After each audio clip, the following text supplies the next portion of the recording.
വീണയെ കുടയാനുള്ള കാരണം തപ്പി നടക്കുകയാണ് LDF.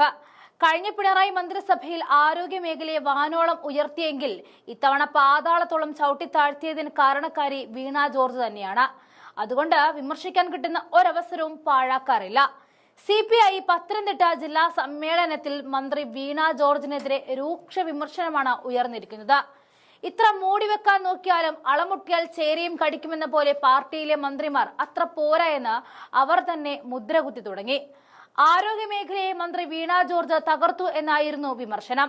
നവകേരള സദസ്സ് നടത്തിയപ്പോൾ ധൂർത്ത് നടന്നു എന്നും വിമർശനം ഉയർന്നിട്ടുണ്ട്. ഇതിനിടയിൽ അടൂരിൽ നിന്നുമുള്ള ഗ്രൂപ്പ് ചർച്ചയെ ചൊല്ലി നേതാക്കൾ തമ്മിൽ തർക്കവുമുണ്ടായി. ജില്ലാ നേതൃത്വം ഇടപെട്ട തർക്കം അവസാനിപ്പിക്കുകയായിരുന്നു. വീണയെ മാത്രമല്ല, ജില്ലാ സമ്മേളനത്തിൽ മന്ത്രി K രാജനെതിരെയും വിമർശനം ഉയർന്നിരുന്നു. പ്രതിനിധി സമ്മേളനത്തിലെ ചർച്ചയ്ക്കിടയിലായിരുന്നു പ്രതിനിധികൾ മന്ത്രിക്കെതിരെ വിമർശനം ഉന്നയിച്ചത്. തൃശൂർ ലോക്സഭാ തെരഞ്ഞെടുപ്പ് തോൽവിയിൽ മന്ത്രി K രാജന് ധാർമ്മിക ഉത്തരവാദിത്തം ഉണ്ടെന്ന വിമർശനമാണ് ഉയർത്തിയത്. പൂരം അലങ്കോലപ്പെട്ടതിലും മന്ത്രി K രാജന് ധാർമ്മിക ഉത്തരവാദിത്തമുണ്ടെന്ന് വിമർശനം ഉയർന്നിരുന്നു. CPI പത്തനംതിട്ട ജില്ലാ സമ്മേളനത്തിലെ രാഷ്ട്രീയ റിപ്പോർട്ടിൽ സംസ്ഥാന സർക്കാരിനെതിരെ രൂക്ഷ വിമർശനമാണ് എത്തിയത്. സംസ്ഥാനത്ത് കൊടും കുറ്റവാളികൾക്ക് സംരക്ഷണം ലഭിക്കുന്നുവെന്ന റിപ്പോർട്ടിൽ പരാമർശമുണ്ട്. കൊടി സുനിയെ പോലെയുള്ളവർ ജയിലിൽ വിശ്രമ വിനോദ കേന്ദ്രം പോലെ ഉപയോഗിക്കുന്നതായിട്ടും രാഷ്ട്രീയ റിപ്പോർട്ടിൽ പറയുന്നുണ്ട്.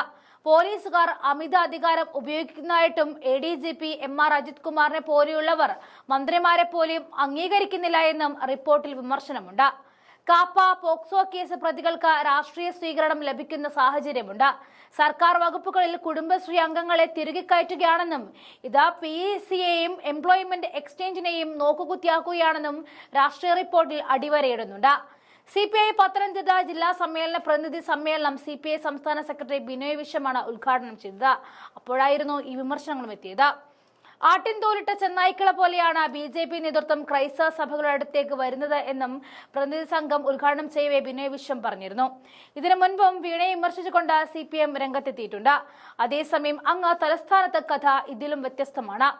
LDFുമായുള്ള ബന്ധം പൂർണ്ണമായിട്ടും ഉപേക്ഷിക്കാനാണ് CPI പറയുന്നത്. CPI LDF വിടണമെന്നും തിരുവനന്തപുരം ജില്ലാ സമ്മേളനത്തിൽ ആവശ്യം ഉയർന്നതോടെയാണ് ചർച്ച സജീവമാകുന്നത്. പാള കീറും പോലെ തങ്ങളെ കീറിയെറിഞ്ഞവരാണ് CPIMകാരെന്നും മുന്നണി ബന്ധം ഇനിയെങ്കിലും പുനരാലോചിക്കണമെന്നും പ്രതിനിധികൾ വ്യക്തമാക്കി.